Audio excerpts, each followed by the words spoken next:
Well, welcome to our January 2022 webinar, starting off the new year with a new topic.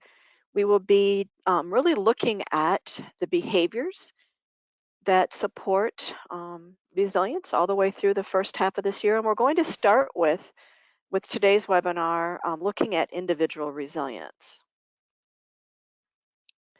My name is Linda Nelson, and really what we really wanted to look at where organizational resilience begins with the people. And so that's where we're going to be focusing on today. I serve on the US TAG and as an ICOR liaison for ISO Technical Committee 292 on security and resilience, including including ISO's 22316 on organizational resilience principles and attributes. We're also um, just beginning work on a new standard that's literally a new work item proposal, but it's going to be looking at the strategies and how to implement the strategies on organization resilience. And part of that is going to be focusing on these behaviors as well. So this is one of the reasons why we're doing this work, is to help us with that and to do some of the informing and research behind the scenes. So we're going to begin by exploring the science of individual resilience, which is ironic because we don't usually talk about science a lot with the ICOR education and webinar program. But in this case, we're going to get a little bit scientific, and we're going to help you understand the skills, knowledge, and behaviors present in people who are able to thrive in the midst of change. So we're going to learn about the science of individual resilience, how you can learn to be a more resilient person, and finally, how organizations can identify the behaviors it requires to be more resilient. And this is where we really wanted to make this real and moving from the scientific aspect to making it applicable to you. As a reminder, the recording of this webinar will be available on the ICOR webinar page, probably by Friday. If you have questions, use the questions button. I will answer questions at the end of the webinar. And if anything doesn't get answered, I'll send it in an email after the webinar. And anyone who attends a minimum of 35 minutes will receive that certificate. So ironically, I was doing some grocery shopping back in early September of 2021, and I happened to see this Newsweek magazine on the shelf. And I purchased it. Obviously, the title of the magazine drew my attention. And one of the things I'm really thankful for is this entire magazine is dedicated to the science of resilience. And its purpose was to look at children and to try to recognize what their needs might be as they headed back to school in September. But understanding that the science that's behind it is totally relevant for what we're talking about here today. So one of the things that they really focus on is that social isolation and this economic uncertainty and fear has really worn us all down. And we're beginning our third year, and even though vaccination rates are inching upward, and a lot of us are living as normal lives as we can, it still remains an open question whether the world's mental well-being when that will be able to return to that pre-pandemic levels. And so one of the things that the Kaiser Family Health Foundation found was that 41% of Americans reported depression or anxiety in January of 2021, which isn't surprising. But this was up from 11% in 2019. And my question would be, what do you think it looks like now in January of 2022 as we enter our third year for this? And by the way, this was just a study of Americans, so looking at this globally would also be really interesting. And the question is, when will my mental well-being fully return to pre-pandemic levels? How long will the trauma and anxiety of the past 2 years linger, and when will I be able to let them go? And that's kind of an individual question, but we're going to help you explore that.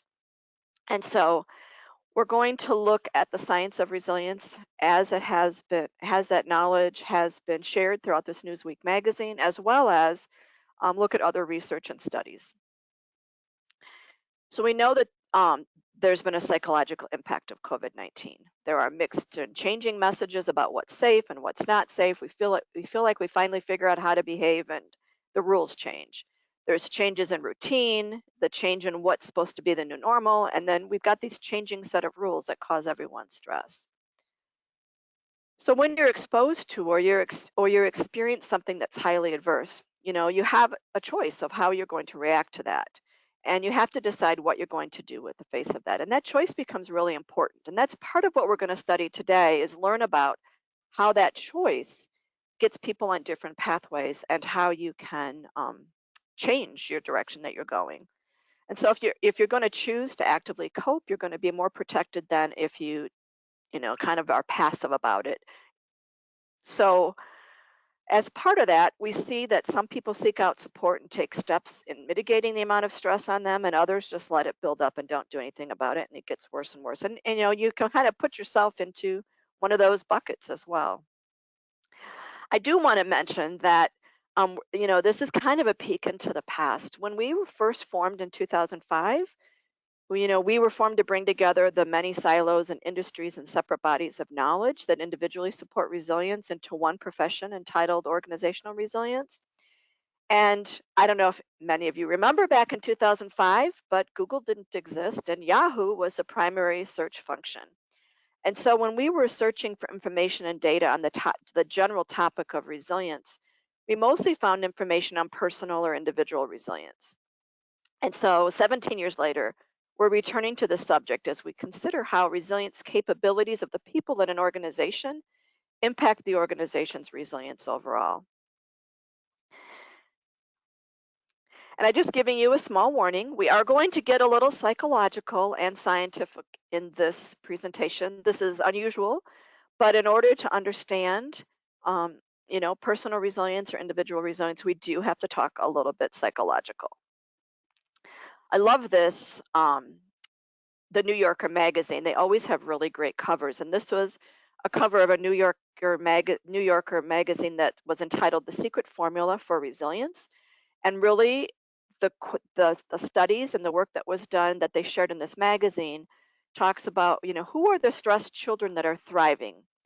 And so there was a developmental psychologist and a clinician at the University of Minnesota named Norman Gamezzi, and he met thousands of children in his 4 decades of research. So I'm going to share with you a story about one of the children because I think it kind of sets the tone for what it is that we're talking about. But over all those years, one boy in particular stuck with him. He was 9 years old with an alcoholic mother and an absent father. Not that unusual for many children. But each day he would arrive at school with the exact same sandwich, 2 slices of bread with nothing in between. At home, there was no other food available and no one made any. And so, even though the boy wanted to make sure that no one would feel pity for him and no one would know the ineptitude of his mother. So each day without fail, he would walk in with a smile on his face and his bread sandwich tucked into his bag.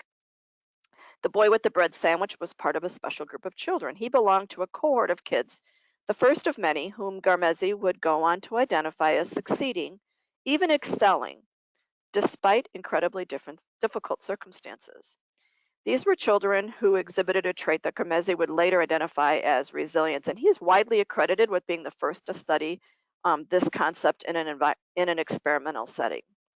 So over those 40 years, he would visit schools across the country, and he would focus on those in economically depressed areas, and he would follow a standard protocol.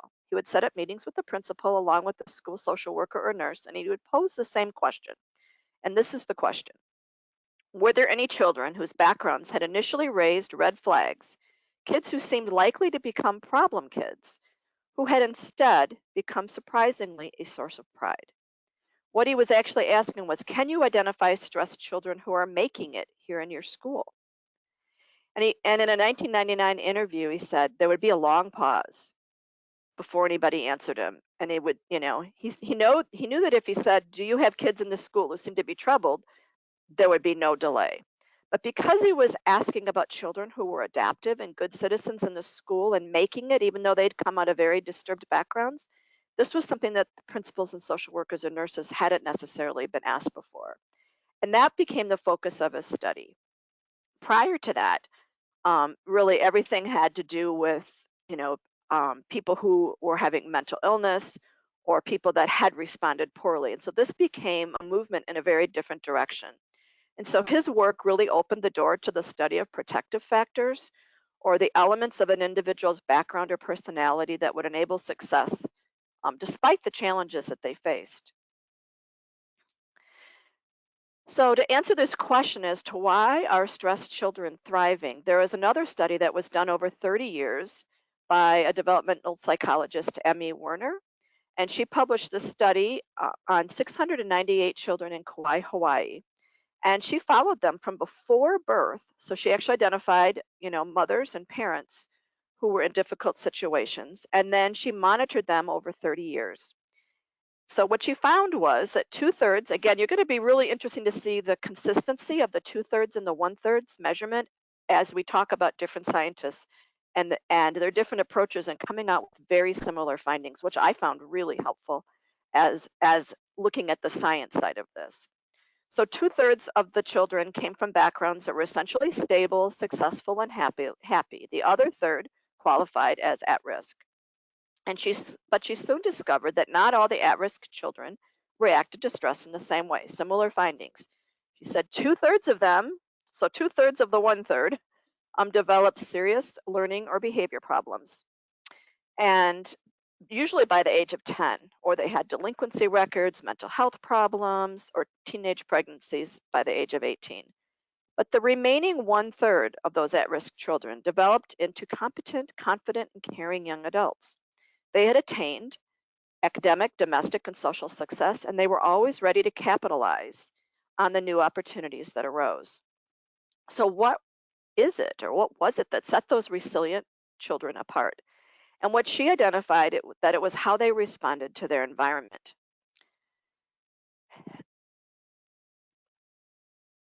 And so what she found is that these children would meet the world on their own terms. They were autonomous and independent. They would seek out new experiences. They had a positive social orientation.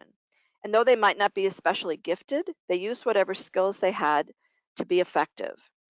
And then finally, one of the most important pieces, and something we're going to talk more about today, is what psychologists call the internal locus of control. They believe that they, and not their circumstances, affected their achievements. The resilient children saw themselves as the orchestrators of their own fates. And in fact, on a scale that measured locus of control, they scored more than two standard deviations away from the standardized group. So this is some of the key things that I want you to consider as we're moving forward. These 5 outcomes and how they respond to the environment. You're going to see variations of this theme as we talk today.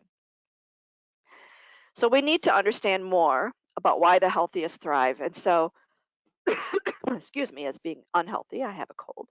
But one of the doctors that I'm going to introduce you to in a few minutes is a doctor called Dr. Seligman.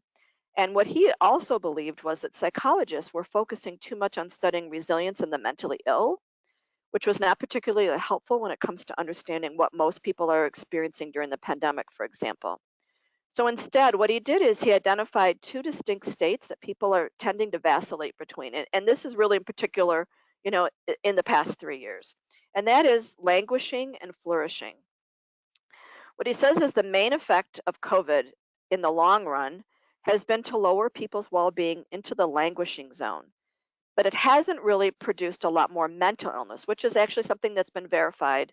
That was one of, people that are suffering mentally or from depression have suffered more, but people who would be considered in that normal, healthy mental era have kind of moved into the languishing era in how they're feeling. And so languishing is defined not by the presence of high anxiety or depression, but it's really by the absence of the positives, the absence of the positive emotions, the absence of engagement, the absence of maintaining good relationships, the absence of finding meaning in life and what they do, and the absence of being able to achieve at the same level that they were achieving before.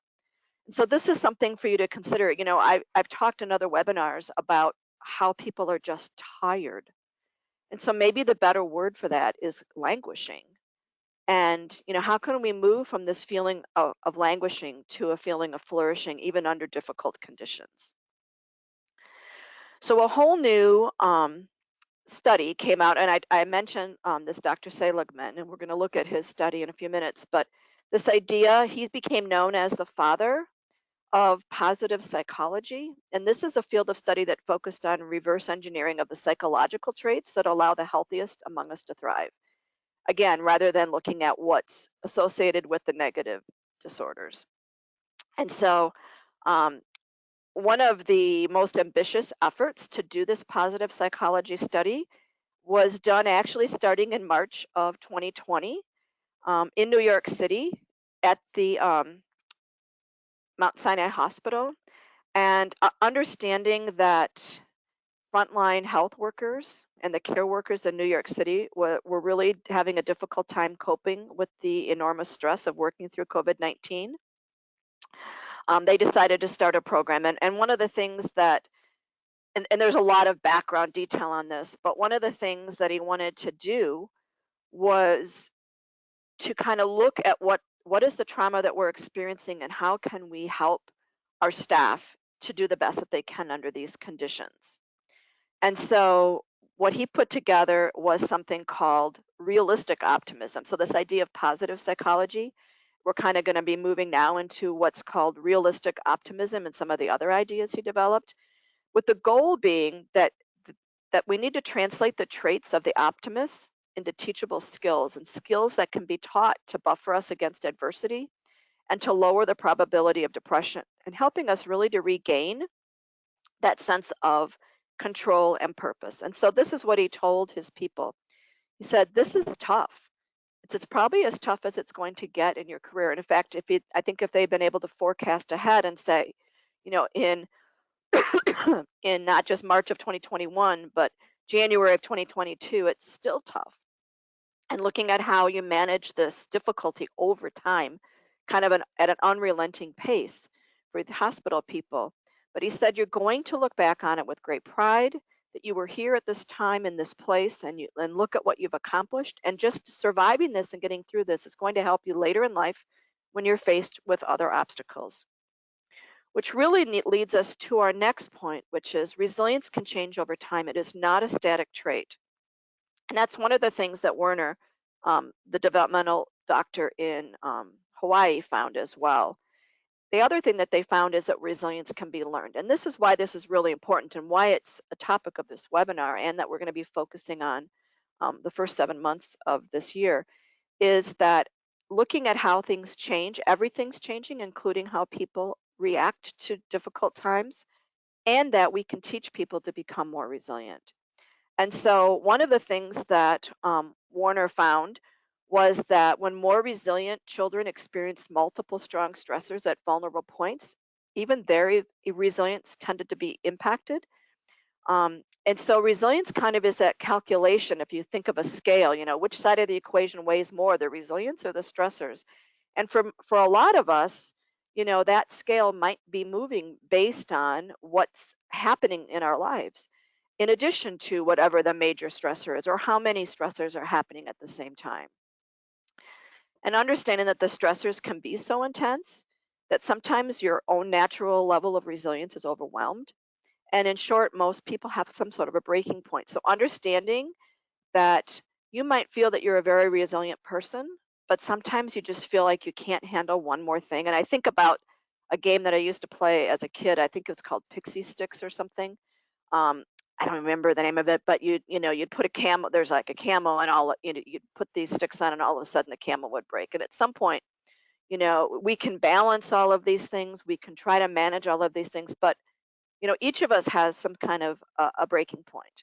But also understanding that some people that weren't, maybe born as resilient or didn't come out of childhood as resilient as others, have learned the skills of resilience, and they've been able to overcome adversity later in life, and they've been able to flourish.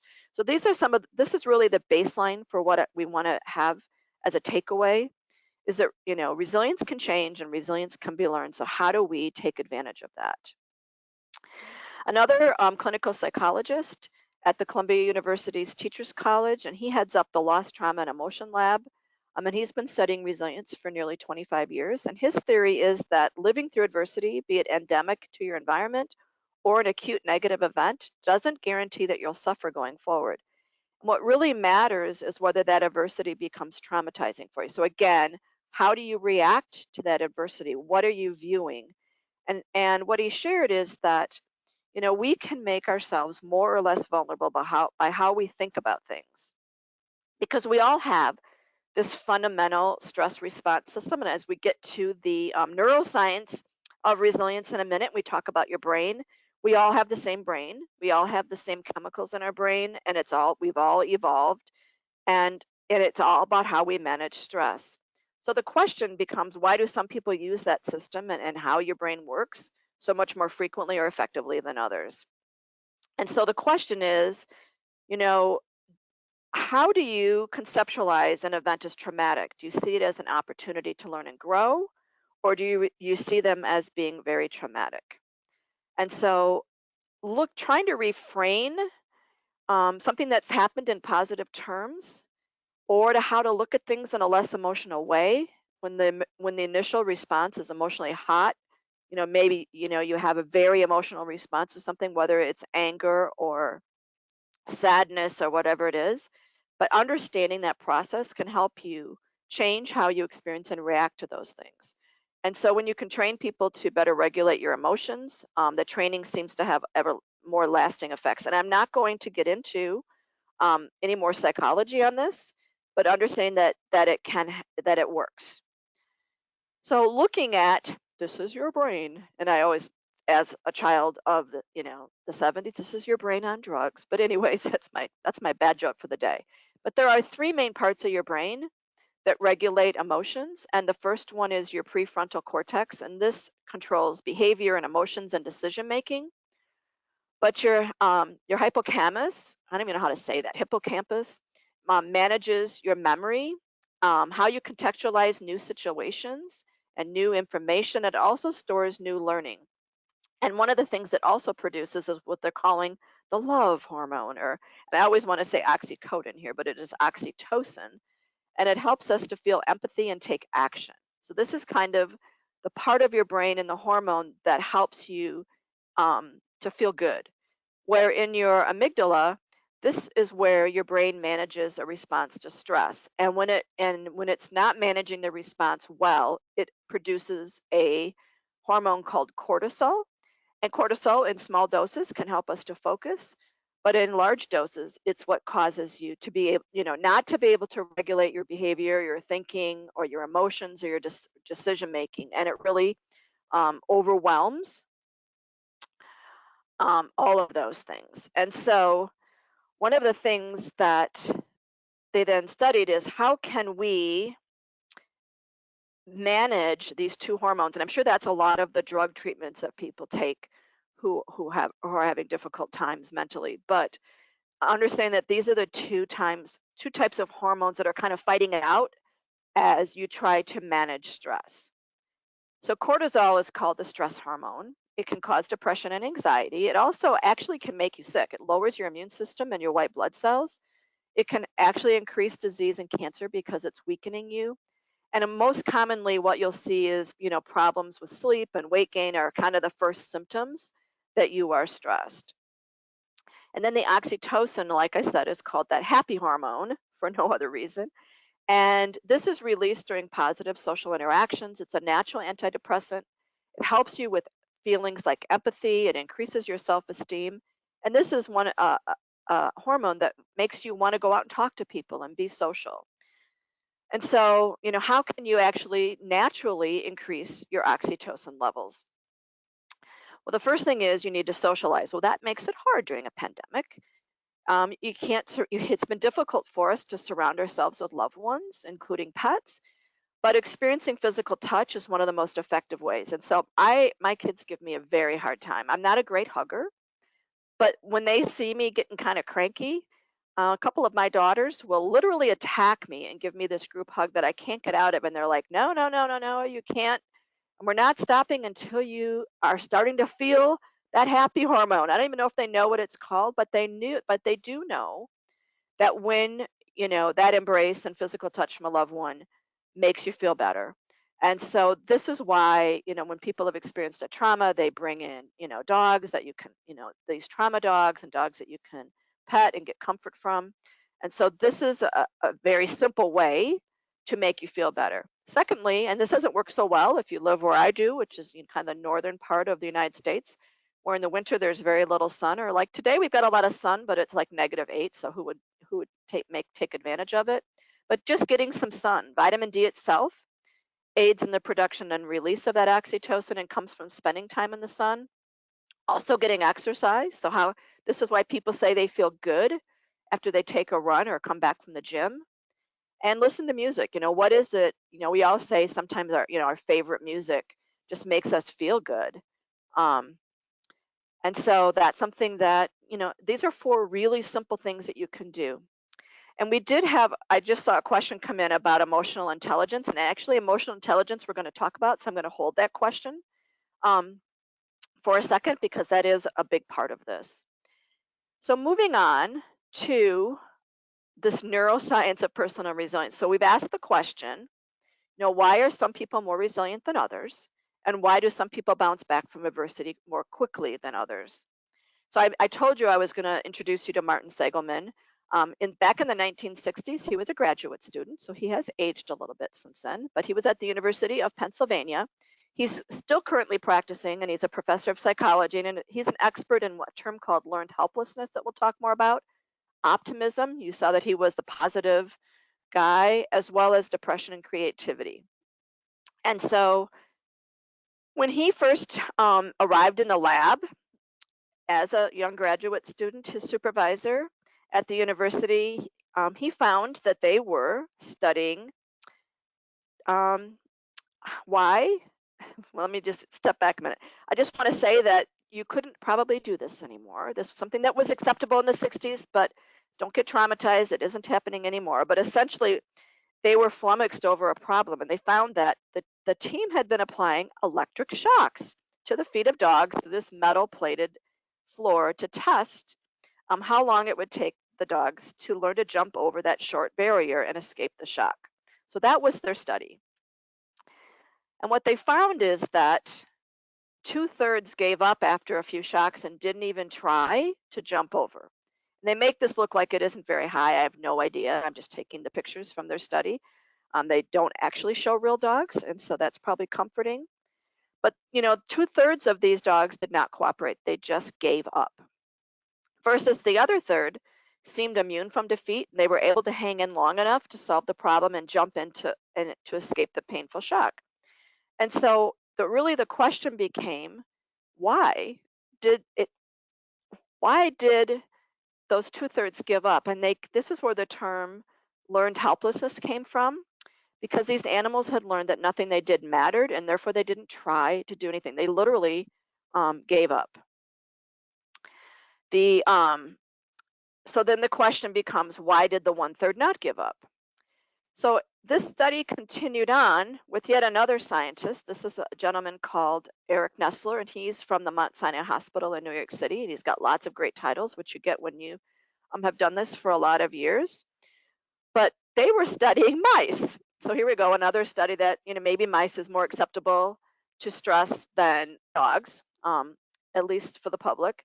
But what they did is they subjected mice to stress, and what they found is that some of those mice developed behavior abnormalities, similar to human depression or something that post-traumatic stress disorder somebody suffering from that might show. And so they manifested itself in something called, I have no idea how to say this either, but I'll just call it anhedonia, which is I'm sure wrong. But it's really that inability to derive pleasure from sugar water or high-fat foods or the exercise wheel or play or sex or any of the other things that would normally give them pleasure. Where on the other side, a smaller group of mice seemed to quickly regain their interest in these delights. So as soon as the stress went away, they bounced back and they were fine. So what they found is that those less resilient mice tended to take a specific danger and generalize it. And by the way, the less resilient tended to be about 2/3. So we're back to that 2/3, 1/3 piece. And they took that danger and they generalized it to their whole life. And so even when the stressor went away, they just hunkered down even when they didn't need to. Where the resilient mice seemed better at recording kind of the nuances of their trauma, and they could categorize the trauma, and then they looked and selected their cues and they moved on. So they were continually watching the environment and remembering its salient features and then modifying their behaviors to adapt to that. So I found it fascinating that you can see this even in mice. And what they found was that the animals that are more resilient after stress are able to respond to changes in the environment better. They're a little bit bolder, they're willing to take more chances in order to find the optimal way to function, whereas the susceptible mice just tend to resort to this, what they're calling this state of negative avoidance or learned helplessness. And so one of the findings from Dr. Seligman was that learned helplessness applies to people too. So it's a giving up reaction, it's a quitting response that follows from the belief that whatever you do doesn't matter. And so he actually did some studies on people. So he exposed people to an inescapable stressor like noise or shock. And he found that 2/3 of them entered into the state of learned helplessness, and many also exhibited symptoms of what would later be called clinical depression. Again, I'm not questioning the why these studies were done, but these studies have been done, so we're going to learn from them. But then the group, so essentially what they had was a lever, and you could press this lever, and eventually, if you pressed it enough times, the noise or the shock would go away. But there was 2/3 of the group that found if that noise and shock didn't go away pretty quickly, they just stopped pressing the lever. And so they just gave up. And so not trying leads to apathy and powerlessness. And this can lead to that all or nothing thinking, like nothing I do matters and I always lose. And I have to say, I don't know, I've maybe mentioned it before, but I used to be a special education teacher where I taught kids in high school, middle school, but mostly high school who had behavior issues. And so therefore they couldn't be in what would be called the normal classroom. And one of the things that I saw from them is that now I would be able to define this and say they were most of them functioning from learned helplessness. They weren't good at school, they weren't successful getting along with people, and therefore they had given up trying. So even, understanding this can help you working with your own children or working with your friends or your coworkers, that this idea that we have to give them situations where they can feel like they have some control over things. So we're going to talk more about this idea of having control. But before we do that, I was talking to one of my kids um, about this topic, and she immediately sent me this video. So we don't usually show a video on the webinars, but this one was definitely worth it. So it's called Stuck on an Escalator.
so sorry. This is one of the reasons why I don't like to share videos.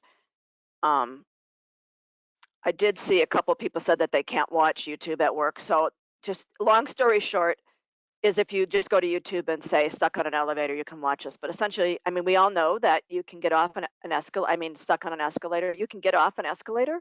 All you have to do is walk. You don't have to wait for somebody to help you. And this is this learned helplessness. Like, okay, something broke. I can't do anything, and people really just giving up. So let me go ahead and continue. The other, um, one of the things that we see in learned helplessness is people with a lack of low self-esteem, low motivation, a lack of persistence, a lack of trying, the conviction that they're inept and that they're ultimately some kind of a failure. But remember, resilience is not a static quality. So we can teach ourselves and our kids to become more resilient. And so we're moving from this learned helplessness to learned optimism. And one of my favorite storybook characters is Eeyore from Winnie the Pooh. And the first quote on the left, it's snowing still, said Eeyore gloomily, and freezing. However, he said, brightening up a little, we haven't had an earthquake lately. And then, the other one says, could be worse, not sure how, but it could be. So, so just kind of looking at how were the remaining one third of the children, the mice, the dogs, whatever, able to persevere. And so this is where we're coming up with that positive psychology, the learned optimism, and really so another tagline and name for this becomes, people who would be called optimists. And so Nessler, one of the scientists we introduced earlier, relates these findings back to the way people respond to challenges. We've heard things, I'm sure you've heard, or she sees everything through rose-colored glasses, but all of us see things either through rose-colored or gray-colored glasses at one time or another. And susceptibility is associated with the more negative outlook, and resilience is associated with that more powerful, positive outlook. So if you have a more positive outlook, you're going to be on the lookout to be more active and nuanced and find ways to navigate through the complexities of life, where somebody with a negative outlook is just going to be sitting around waiting for somebody to make things better, kind of like not being able to get off that escalator by just walking up the stairs. In the Positive Psychology magazine, they talk again, kind of defining the two things, where people who feel helpless, they feel helpless to take action with the belief that their situation's beyond their control. They use negative self-talk in the form of permanent and persuasive explanations to describe bad events. When faced with adversity, they act as pessimists and they give up too soon, or they spiral quickly into hopelessness. Many people suffer from depression, and anxiety, and stress, and understand that excess worrying can then impact your sleep and lead to poor health. Versus the learned optimism, where people feel inspired to take action with the belief that they can change their situation. They can use positive self-talk in form of temporary and specific explanations to describe bad events. When faced with adversity, they act as optimists and they keep pushing forward instead of ruminating about their past. They enjoy more success at work. They have better health, better relationships, and overall quality of life by engaging in constructive actions. So when you're looking at who do you want to work with on your team, who do you want to lead, what kind of leader do you want to be, and who you should be hiring, you're going to want to hire more positive or optimistic people. So kind of going back to Dennis Charney, back at that Mount Sinai, he really started looking at um, how can we take this and help people to be what they're calling now realistic optimism. And so he launched this Mount Sinai Center for Stress, Resilience, and Personal Growth. Um, and this is a clinic that they have here. And if you want to learn more about it, just Google this, because it's really fascinating that the work that they've put together that you can just take and use to help you as well. But one of the things that they are working on is how do you cultivate realistic optimism? So again, you've got being an optimist versus being a pessimist, being, feeling like um, you've got learned optimism, and now we're using a very similar term called realistic optimism. And that word realistic actually is kind of important. Just a very short story. So one of my younger sisters died in May, and she died from cancer. And she also has she also had a personality disorder, which resulted in having what I would call unrealistic optimism. She would refuse to ever look at anything that was negative. Everything was always going to be okay. And even after the doctors, told us that, she only had a very short time to live, she refused to accept that and just ignored it and therefore didn't prepare to die at all. She was so shocked that she died because this isn't really happening to me. And so this idea that realistic optimism, that word realistic is important here. So we don't want, just everything's going to be fine, don't worry about it. That type of attitude isn't what we're talking about here. We're talking about people that are realistic, they're looking around what it is they're doing. And this realism combined with the optimism involves being able to set achievable goals during difficult times. And it helps you to implement interventions that also change the way a person thinks about adversity and how it relates to their whole life story. And that is what's been shown to strengthen resilience. So what does that look like for those of us in the workforce? Well, making a conscious effort to look for what's positive in an ordeal may be our most effective weapon. We just try to figure out what can we get at, what can we learn from this, what can we get out of this, and that might mean reappraising that trauma. So reflecting on what's happening and putting it in a more positive light. And I'm not trying to take light anything that has happened to people during COVID. My husband was doing an audit last week, and one of the people that he was auditing with was from India, and that person had lost his parents, his brother, and his daughter. I don't know how you can't be traumatized from that, and it was all in a month from COVID, and so, but yeah, I don't know how you put that in a positive light and how you get through that. And I know people are experiencing that, but I'm just trying to say, what can we do to use realistic optimism to help increase resilience according to what the scientists have said? So, you can't undo what's happened, but you can try to reframe it. And then you can try to assimilate it into who you are as a person and how you can move forward with that. So the question really becomes back to us is, does the world or your workplace recognize and respond in a way that supports and promotes resilience with its people? And does the world or the workplace itself respond in a way that simply activates the stress response further? So when we're looking at our workplace, how can we respond in a way that supports and promotes resilience in our people versus making them more stressed and anxious? Ironically, I found this at the Army. There's actually called Army Resilience in the Army in the United States, and they've got tons of stuff that's really, really helpful. So they say Army Ready and Resilience, and this is stuff that they have out for the people in the Army and their families. And so they're looking at realistic optimism, and they're saying, it means acknowledging reality while maintaining a strong belief and hope that things will get better. So it's not sticking your head in the sand. It's not being a Pollyanna. I don't know if anybody remembers Pollyanna was a very cheerful young girl back in the 50s. I don't remember her actually, but my mother would tell me about that. What they're saying is that realistic optimism is essential to daily life, but it's essentially critical when you're facing challenges. So it doesn't help when you stick your head in the sand. It doesn't help if you refuse to accept reality, and it doesn't help to pretend that everything is okay. And that's kind of what I was sharing with my sister. She just ignored it.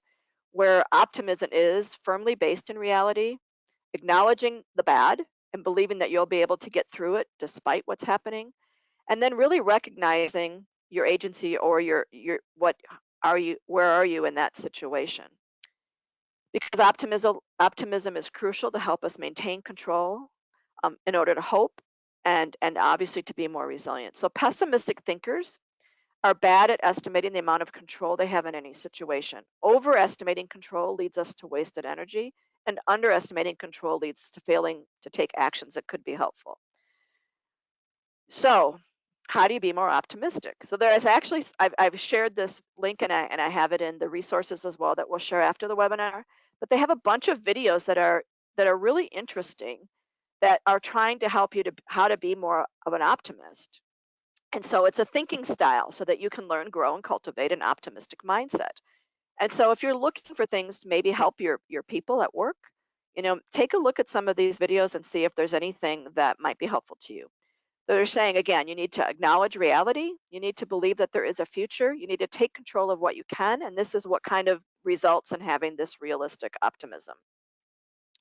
I did find these couple of cartoons that I thought were interesting. This is from the Great Flood of 1889. I'm sure their houses didn't maybe look like that, but it sure is nice to spend more time with the kids.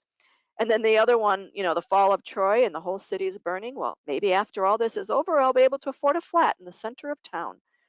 Things don't change much.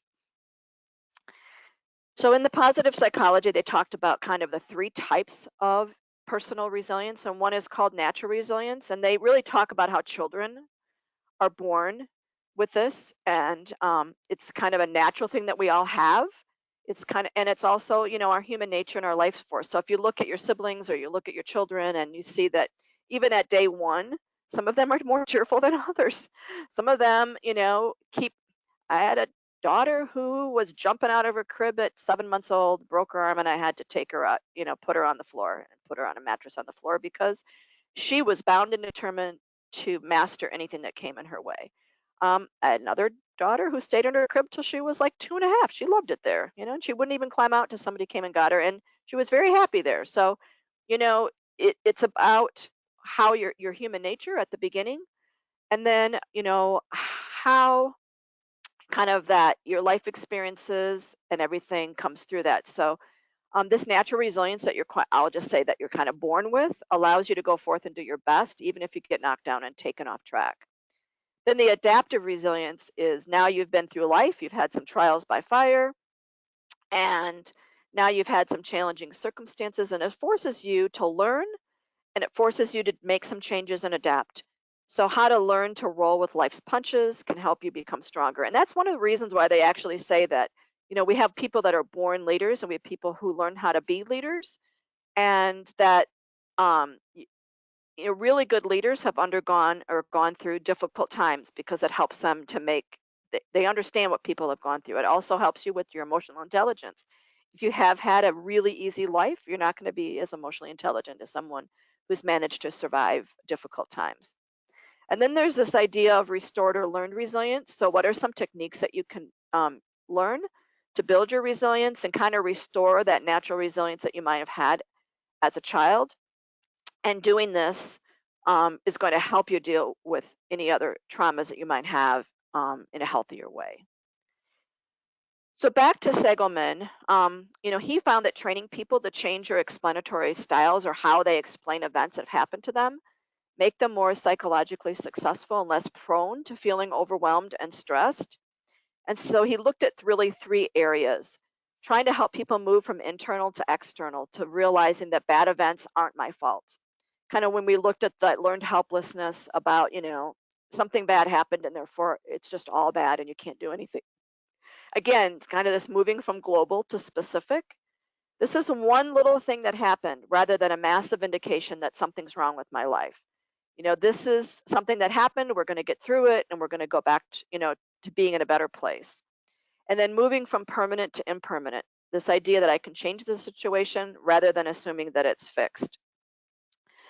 Unfortunately, the opposite can be true. Like we said, resilience isn't static. So while you can become more resilient, you can also become less resilient when you've had some really difficult times and you've been overwhelmed by stress.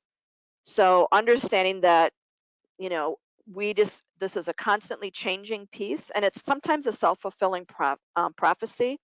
As you become more flexible and learn to deal with trauma or change, now you understand that you can get through it. And if you have not done so well, it's also a self-fulfilling prophecy because then you feel like there's just nothing that you can do about it.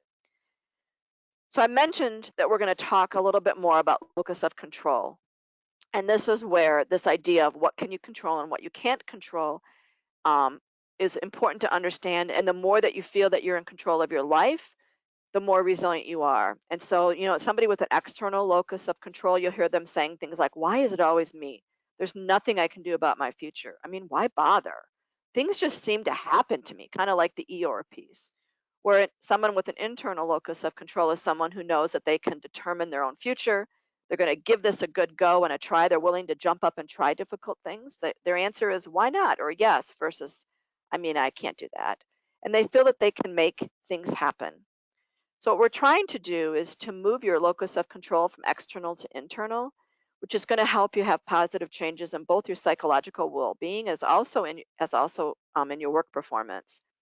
And really what they're again saying is that the cognitive skills that underpin resilience um, have been identified that they can be learned over time.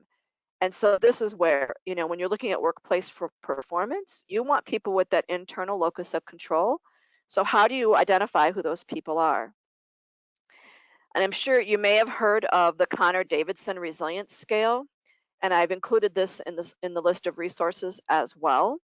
But essentially, they developed this scale back in 2003, and they've identified that resilient people have certain characteristics. And so they developed this scale, which is comprised of 25 items, and each is rated kind of on a 5-point scale with 0 to 4 being the higher scores that reflect a greater sense of resilience. And so what they're finding is that resilience can be quantifiable and can be influenced by your health status, and therefore it's modifiable and it can improve. Again, I know I'm repeating some of these things, but a lot of people don't believe that you can. And so I really want you to hear that as a result of this webinar.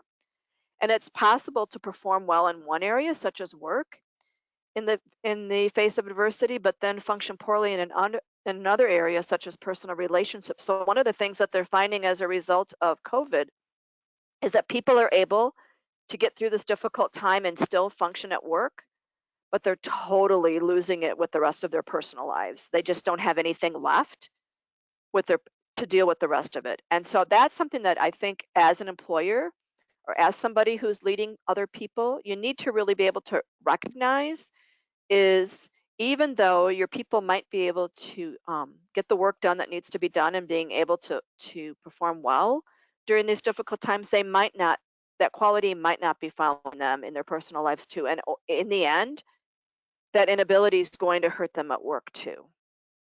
And so,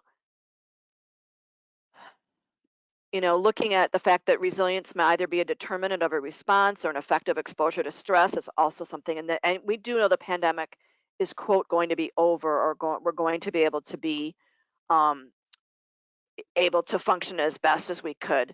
And so understanding these mental health concerns is really, really important. And it needs to be, I know more and more companies are talking about well-being. And so I think that a positive result of this pandemic is maybe really bringing out to the forefront um, the mental health of our employees. It needs to be part of our wellness programs and needs to be part of how we lead. And that if that's something that we can get out of this experience, that would be huge, because there's a lot of companies that don't think about that at all. So let's look at some of the resilience traits that you're going to want to be looking for, whether you call them traits or qualities or characteristics. These are traits in people that have seen to be more resilient. So they view change as a challenge or opportunity, and they're able to adapt to change. They recognize the limits of what they can control, and they also feel in control of their lives. So they feel like you have choices. They're people that tend to be patient, and they have the capacity to make realistic plans and then carry them out. They have a sense of purpose. They have goals. Are not easily discouraged by failure. You can work. They feel like that they can work to attain their goals. They also understand that past success gives them confidence for new challenges. They're action oriented, and they have confidence in strengths and weaknesses. They have self-efficacy. They think of themselves as strong people. They like challenges. Under pressure, they can focus and think clearly. They give their best effort no matter what, and they can deal with whatever comes their way, which means they're also good at problem-solving skills. So again, you're looking to hire people. These would be some of the things you might be looking for. They're able to engage the support of others. They have good relationships. They have good communication skills, because you can't have good relationships without good communication skills. And they have a good sense of humor. They're able to see the humorous sides of things. They're optimistic. They can handle it when things get difficult and they have difficult feelings. And they're able to effectively manage their feelings and their impulses. So a couple of things that Newsweek, in a different part of their article in that magazine, talked about, how can you strengthen your team's resilience? And while I'm sharing these, some of these things I think are difficult, because as leaders, we're also suffering. So, but you need to consistently check in with your team, especially if you're working remotely and you're separate. So, if you have a lot of people working for you, I don't know how you can have one-on-one meetings weekly, but that's what they're suggesting. And looking at having wellness checks. How are you doing? And getting beyond that to say, how can I support you? And when you're trying to make sure that you're actually listening and that you're responding with empathy, which means you need to pay attention. Are your people missing meetings? Are they missing deadlines? Are you seeing a drop in performance? Have your typically vocal people gone silent? So asking them questions, do you need more flexibility in your schedule? Now that again, kids are coming back home and they're not in school, that's going to impact people again. And I feel like it's even worse now than when it happened the first time, because it's like, again, you feel like you've moved on and now you have to continue with this. And then I'm laughing at this because we're talking about our people being overwhelmed with life, and then we're saying delegate. So I think being careful that you need to delegate, because you also need to take care of yourself and you need to be strategic, but you need to also make sure that you're not overwhelming people. So where delegation is good, it frees you up to lead. It also gives the employee more visibility and learning for their own professional growth. But if they don't have time, you don't want to add extra stress and anxiety to their workload. So you need that this delegating piece might be something that you might not want to do in the middle of a pandemic, but it might be something for you to, as a takeaway, and consider. Make rest part of this new remote workplace culture. So making sure that people are able to take breaks. I can't tell you how many people have rescheduled meetings because even though they've got themselves unavailable, somebody has gone ahead and taken that time and set up a meeting. So as a boss, and as you're working with your team, you need to really be sensitive to the fact if somebody says they're not available during a time, you need to not schedule meetings for them during that time. And encouraging people to, have a meeting while they're taking a walk or get off camera. This whole video meeting, a lot of companies have really implemented because they want to make sure people are actually attending, actually adds a lot of fatigue. And so make sure that you're taking care of yourself and making sure that you're getting enough rest. And then give yourself some grace. I do know that this is difficult because we still have the same workplace requirements. The job still has to be done. So here we're telling you to be really graceful with people and not pushing them, but at the same time, if there's missed deadlines and things, and that is meeting these deadlines are contingent with keeping clients and being able to keep the company going, it's really hard to balance pushing people when they don't have much to give. And so I think this is a difficult aspect. But understanding that, people can only attend so many virtual meetings in a day. And so, it's okay for you to ask for help as well, or just say, enough is enough. We're going to skip today's meeting. So the last part of this closing is hiring more resilient people. What are some of those soft skills? Because thinking about how you work is nearly as important of the work that you do. And this is going to really lead into the next 6 webinars, which are going to look at specific skills and how we do that work and what that looks like. So we're just going to take kind of a peek at that right now. So looking at how people manage conflict. So asking people, how do you handle disagreements in the workplace? And asking people, if you're interviewing them, to share a conflict while working on a team, and how did they handle it? When you're looking at problem solving, you're looking for people who can take initiative and solve problems, and problems that are sometimes tied to a communication breakdown. So asking people to share with you, you needed to get information from someone who wasn't being responsive. What did you do? How do you manage change? How do you handle change? So describe a time when your team or company underwent change, and how did that impact you, and how you adapt to that? How do you manage stress or failure? What does it mean for you to fail? Tell me about a time when you actually failed, and how did you define that failure, and how did you deal with the situation? You're looking at people that can multitask. How do you juggle a number of task projects or timelines? So share an example of when you manage numerous responsibilities. Here we go to that emotional intelligence piece. Communication skill sets of persuasion, emotional intelligence, and empathetic listening. Share an example of when you were able to successfully persuade someone to see things your way at work, or even to listen to them about maybe understanding better about their way.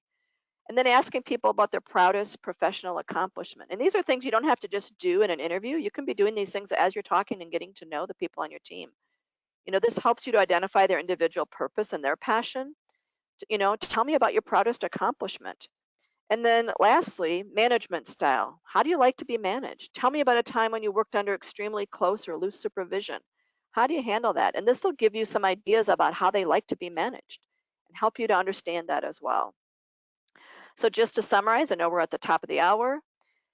Those people that are realistically optimistic have shown to be more resilient than those who demonstrate that idea of learned helplessness. And we can make ourselves more or less vulnerable about how we think about things, reminding you that resilience is not a static trait. Depending on how you respond to stressors, can be more or less resilient, and people can be trained on how they experience and react to change. Traits such as having a internal locus of control, a sense of purpose, self-efficacy, strong relationships, and ability to manage their emotions are present in more resilient people. And then identifying these traits when hiring people should be part of the talent acquisition and development process with the intention of building a more resilient organization, beginning with the people that you hire and the people that you keep. We'll share these references where you can go in and really learn more about each one of these topics. And then there are two tests. I mentioned the Connor-Davidson Resilience Scale. There's also a See My Personality.com, which talks about identifying, are you a glass half full or glass half empty kind of person, and looking at optimism versus pessimism. Moving on, in February, we're going to look at adaptability, flexibility, and resilience. Why does it matter? In March, achieving your goals by being resourceful, creative, and innovative. What does that look like? How you use collaboration, inclusion as an enabler of building resilience. In May, we're going to look at how to be prepared. In June, using this idea of self-awareness to increase performance and improve culture. And then in July, we're going to look at how you can increase resilience through diversity and integration. Just as a reminder, we do teach and we certify people on how to be leaders in organizational resilience. And we do have our organizational resilience capability assessment tool, which helps you to do that assessment. And if you haven't, take a look at our iCorrespondence newsletter and follow us on LinkedIn. LinkedIn is probably our most active. Our Facebook and Twitter are pretty much non-useful, but the other ones, our LinkedIn and YouTube is very active. A couple of questions. One of the things that was shared is that I've included addressing mental health concerns when exiting a continuity plan and have leveraged channels in our employee assistance program to help support that action. That's great. And then the other question is, can positive psychology be developed? And the answer is yes. And I would just suggest that as you look at your wellness program, go back and look at that positivepsychology.com, as well as any of the other references. They'll all be talking and sharing resources that you can do. I didn't want to get too psychological. I was trying to balance this webinar with science and psychology and practicality without getting into all the happy feeling piece. And so that is it for today. Thank you for joining us, and hopefully we'll see you next month.